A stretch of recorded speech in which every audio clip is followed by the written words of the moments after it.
అసలే నొప్పితో చస్తుంటే ఆ వేడి పిండి కాలుకి కడితే కాలు మండిపోతుంది. నాకొద్దు, నాకొద్దు. అలా అనకండి అత్తయ్య గారు.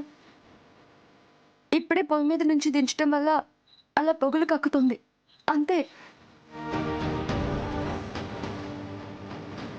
పైగా గుడ్డలో వేసి కడతాం కదా, కాలదు. ఈ పిండి కట్టు వేస్తే తెల్లరి సరికల్లా మీకు చాలా తేడా కనిపిస్తుంది. అయినా సరే వద్దు, కాలుతుంది. నా వల్ల కాదు, నాకొద్దు. నా వల్ల కాదు, నాకొద్దు.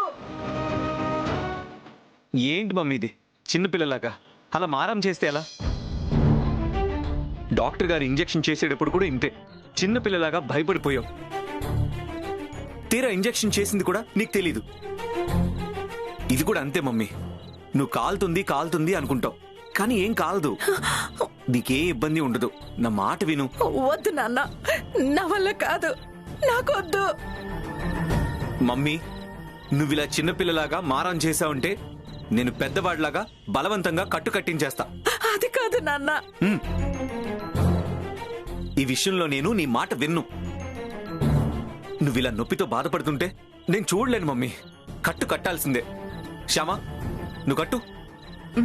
నేను మమ్మీ కాలు కదలకుండా పట్టుకుంటాను. కట్టు. వద్దు నాన్న. మమ్మీ, వద్దు ఏం నాన్న. కాదు, నేనున్నాను కదా. వద్దు నాన్న, వద్దు.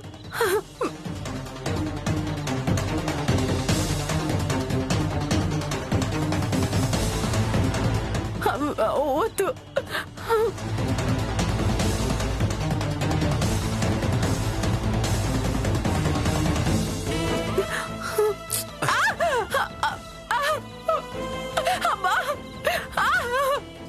మంట, మంట. Mummy, cool cool.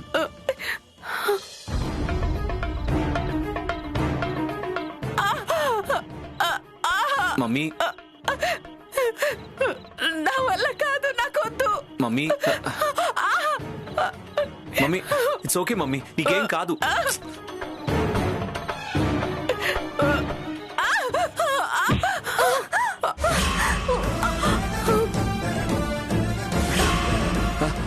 Shyama, Shyama, Shyama, నీకేం కాలేదు కదా? ఏం కాలేదండి.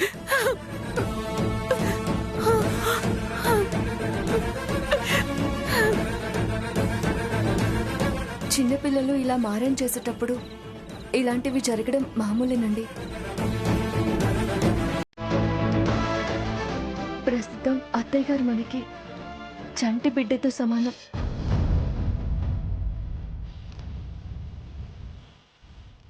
ఎంత మారం చేసినా సరే మనము కట్టు కట్టాల్సిందే.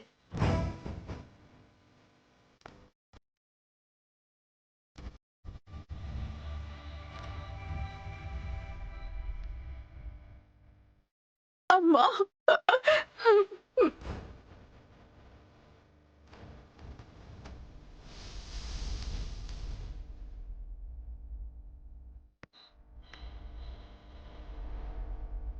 కాసేపట్లో నొప్పి తగ్గడం మొదలవుతుంది అత్తయ్య గారు. మమ్మీ, ఈరోజు శ్యామ ఇక్కడే పడుకుంటుంది. ఏదన్నా అవసరమైతే మాత్రం మంచం దిగద్దు. శ్యామని పిలు. అలాగే నాన్న. నీ నొప్పి తగ్గిపోతుంది, నువ్వేం కంగారు పడద్దు.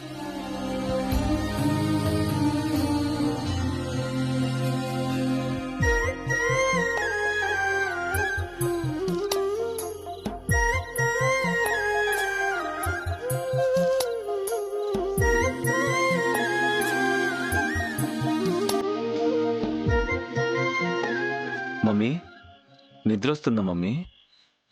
అవును నాన్న. ఇప్పుడు ఎలా ఉంది నొప్పి? పర్లేదు నాన్న, కొంచెం తగ్గినట్టుంది. మమ్మీ, నువ్వు హాయిగా పడుకో మమ్మీ. చల్లారేసరికి ఇంకా తగ్గిపోతుంది.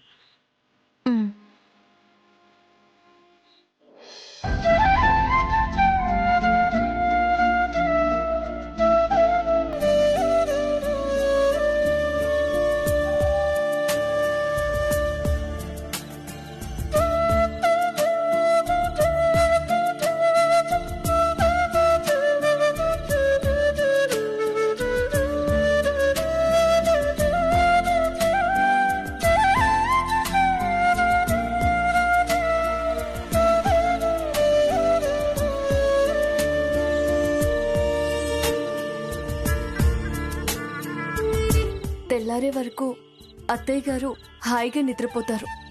హ్మ్. ఆ, సు- శుభరాత్రి అని మాత్రం అనొద్దు, గుడ్ నైట్ అనే అను. Good night. Good night.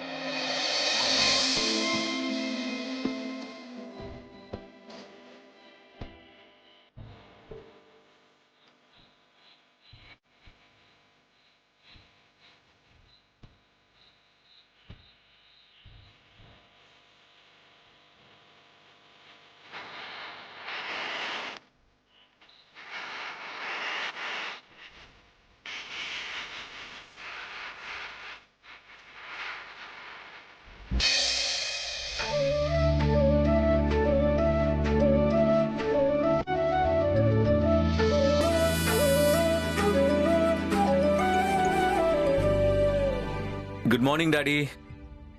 Very good morning నాన్న. అన్నయ్య వాళ్ళతో నువ్వు జాగింగ్కి వెళ్లేదా? లేదు డాడీ, రాత్రి మమ్మీ గురించి ఆలోచిస్తూ నిద్ర పట్టలేదు, పొద్దున్నే మెలకు రాలేదు. నొప్పి తగ్గిపోతుందిలే. మావయ్య గారు కాఫీ. హా.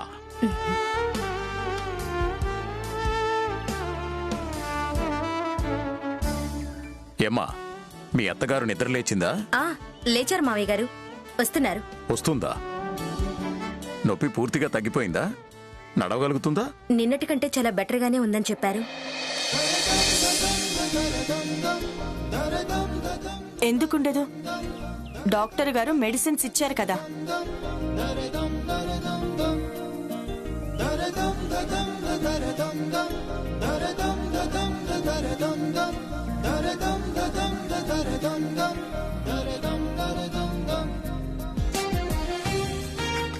అది కాక ఆ డాక్టర్ గారి హస్తవాసి చాలా మంచిది. ఆమె చేత్తో మందు ఇచ్చారంటే ఎటువంటి నొప్పులైనా తగ్గిపోతాయి. మమ్మీ నొప్పి తగ్గింది ఆమె హస్తవాసితో కాదుదినా, శ్యామ కట్టిన ఆ పిండి కట్టుతో.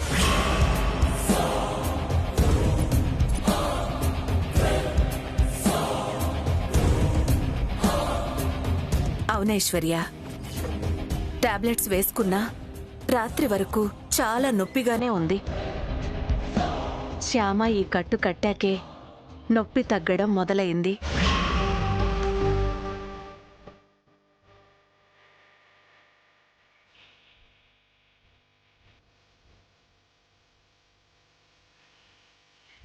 ఈ నొప్పి భరించలేక చూస్తున్నాను. దీనికన్నా చాలా బెటర్ అనిపిస్తోంది.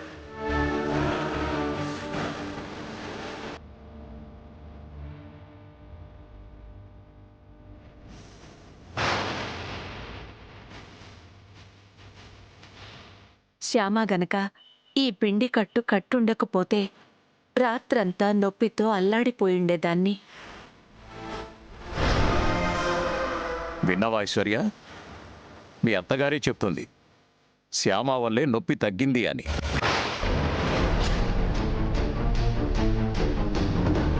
అందుకే పల్లెటూరి వాళ్ళ గురించి, పల్లెటూరి వైద్యాల గురించి, మట్టి మనుషులు, చిట్కా వైద్యం అంటూ చులకనగా మాట్లాడకూడదు.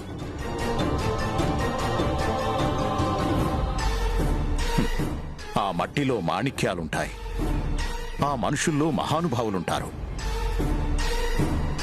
అంటే ఇప్పుడు మన శ్యామ మట్టిలో మాణిక్యం అన్నమాట, మహానుభావురాలన్నమాట.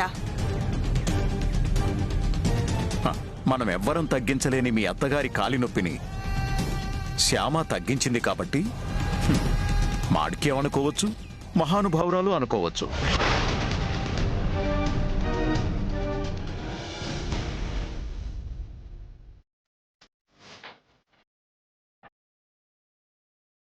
ఏంటమ్మా అక్కడే నిలబడ్డావు? రా.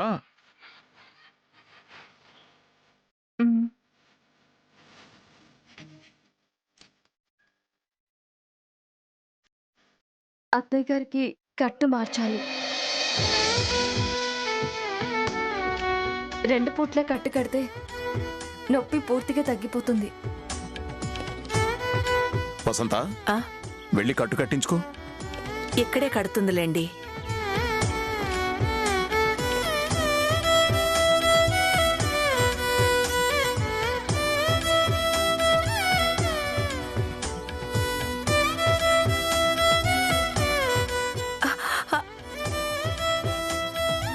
నొప్పిగా ఉందా అత్తయ్య?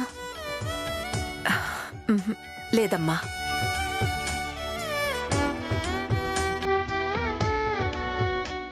ఏంటి అత్త కోడళ్ళ మధ్య కొత్తగా నవ్వులు ఎక్స్చేంజ్ జరుగుతున్నాయి?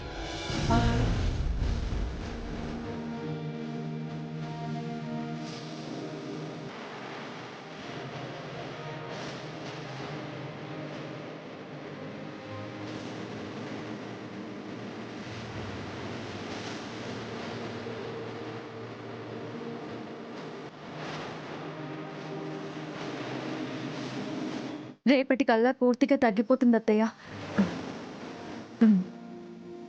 శ్యామ ఎదురు పడితేనే భరించలేని అత్తయ్య శ్యామని అంత మురిపంగా చూసుకుంటుంది. అంటే ఈ ఇంటి కోడలుగా శ్యామ స్థానం బదిలం కాబోతుందా? నో, అలా ఎప్పటికీ జరగకూడదు. అల్లుకుంటున్న అత్త కోడళ్ల బంధాన్ని అతుక్కోలేనంత గట్టిగా కట్ చేయాలి.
వసంత, వైదేహి, శ్యామ, ఐశ్వర్య, అందరూ రండి.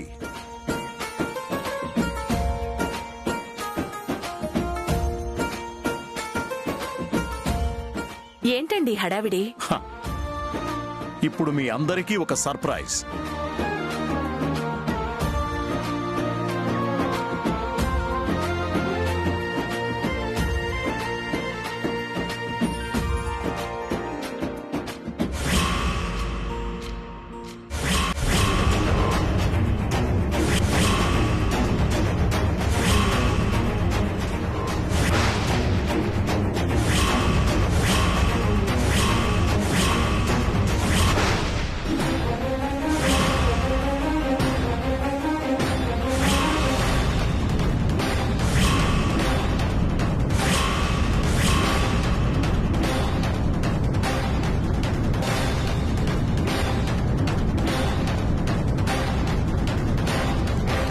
ఇదేంటి, నా బొమ్మ పుస్తకం మీద ఉంది.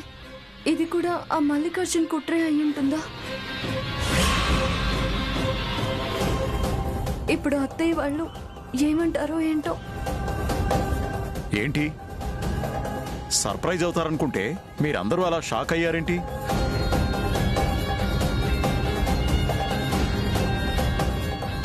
షాక్ అవ్వక ఏమవుతాం మావయ్య గారు? పరువు గల ఇంటి కోడలు ఫోటో ఇలా మ్యాగజైన్ మీద ముఖ చిత్రంగా వస్తే షాక్ అవ్వక ఏమవుతాం?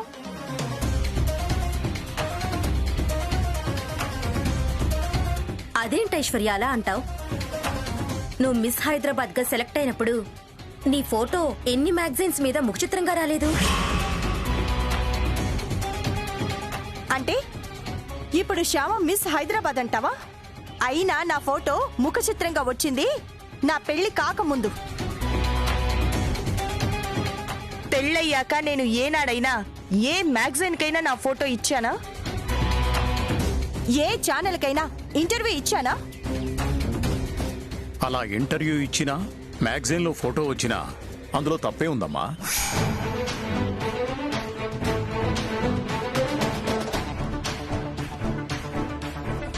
అసలు శ్యామ ఫోటో ఆ మ్యాగజైన్ వాళ్ళ దగ్గరికి ఎలా వెళ్ళింది?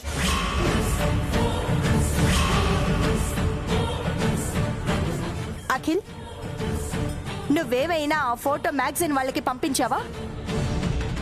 లేదు వదినా. పోనీ ఫోటో వేసుకోమని నువ్వేమైనా పర్మిషన్ ఇచ్చావా? లేదు వదినా, నేనేం పర్మిషన్ ఇవ్వలేదు. నీకు తెలియకుండా మీ ఆవిడ ఫోటో మ్యాగజైన్ మీద వచ్చింది అంటే ఎవరిచ్చుంటారు ఆ ఫోటో?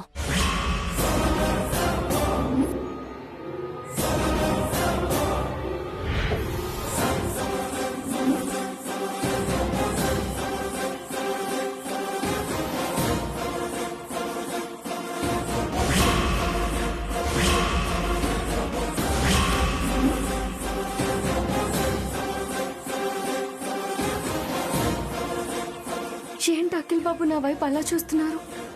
అంటే నేనే వాళ్ళకి ఆ ఫోటో ఇచ్చాను అనుకుంటున్నారా ఏంటి? అర్థమైంది. ఆ ఫోటో ఎవరు తీసుంటారో అర్థమైంది.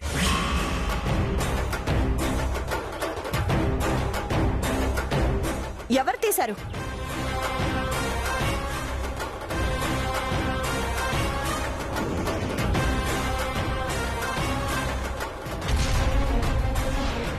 ఎవరో జర్నలిస్ట్ బోనాల పండుగ కవరేజ్కి వచ్చి ఫోటోలు తీసుంటాడు. వాటిలో శ్యామ ఫోటో అతనికి నచ్చుంటుంది. కవర్ పేజీ కింద వేసింటాడు.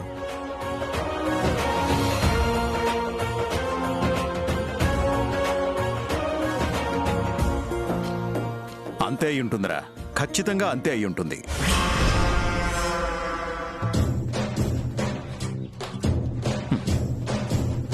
ఎవరు తీశారో గాని చాలా బాగా తీశారు ఆ ఫోటో.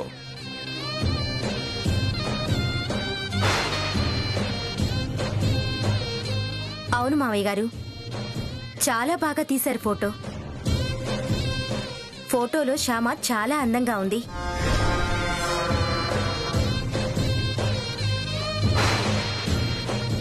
ఇదేంటి, ఫోటోలో నా రంగు మారిపోయింది? నేను నేనుగా లేకుండా తెల్లగా ఉన్నానేంటి? శ్యామ అందంగా ఉండటం కాదు, శ్యామ ఫోటో అందంగా ఉండటం.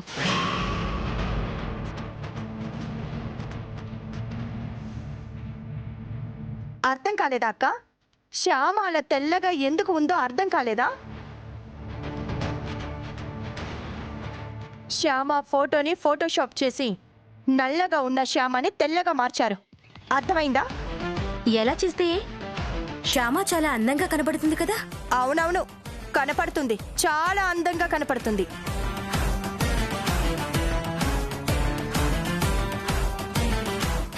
మీరేంటత్తయ్యా అలా సైలెంట్ గా ఉన్నారు? ఆ మ్యాగజైన్ చూస్తుంటే మీకు బాధగా ఉందా? అవును, చాలా బాధగా ఉంది.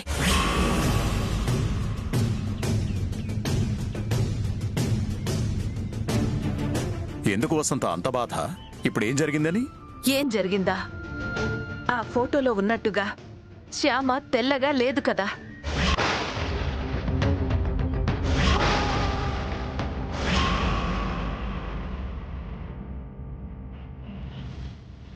అలా తెల్లగా ఉండి ఉంటే అఖిల్ బాబు పక్కన చూడముచ్చటగా ఉండేది కదా.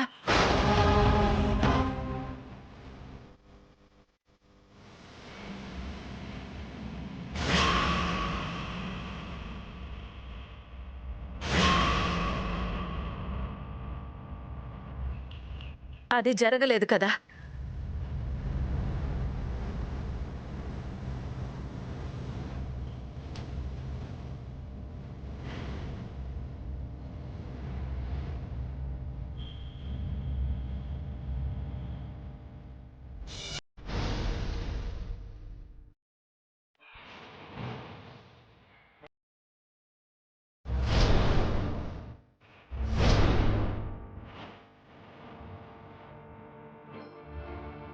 ఏంటత్తయ్య పిలిచారట?